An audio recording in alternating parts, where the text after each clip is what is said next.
Alright, here is the new setup. As you can see, got 4 grow beds. I'm getting ready to put 2 more in. The 2 55-gallon drums just have stones sitting in them, so I can build another 2 more, which will probably be some type of a squash setup. Here are my 2 floating raft systems. This one is getting ready to cut holes in it, and then I'm going to transfer some of my nursery plants over into that. This is my first raft system I ever put in. I've got some celery, lettuce, 1 soybeans.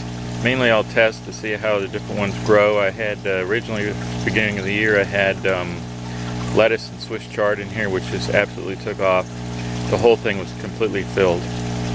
Also have a little bit of a curtain on top so that doesn't get too much sun. This side over here is basically the nursery.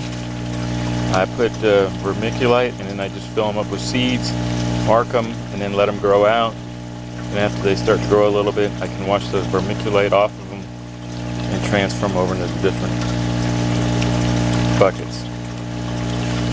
This is the fish tank here. It's filled with koi and bluegill. They've grown out nicely.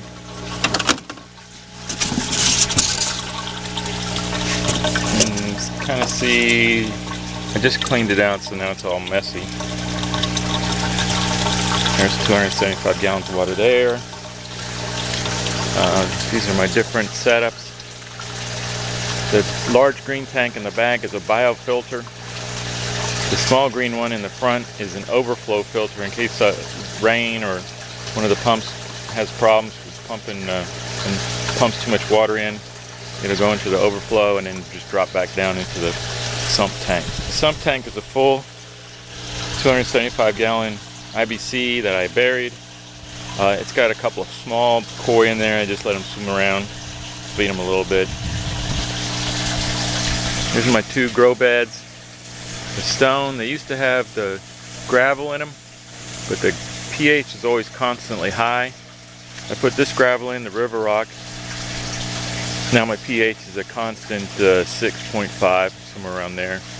Got some small ones growing in here just for tests to see who does what. You can see my romaine is starting to come out. And then I've got Brussels sprouts and some arugula. And then some onions over here. That pepper plant was a transplant along with this tomato plant, which when it used to be in stone, and then I let it sit in a float bed for a little while, and then I transferred it back. They're kind of coming back. Just installed this new drain system. It's a 4-inch, the cheap 4-inch pipe. Works like a champ, drains every single time. It just, holes are drilled in and dumps right in. No adjusting or anything like that. Have an overflow also for the sump in case I do get a lot of rain out here, and if it ever gets that high, it'll just run out. And then the end of this pipe is so I can start adding on more. I'm going to go ahead and build a greenhouse to cover the whole thing up, and this is the second build of the first IBC I ever installed.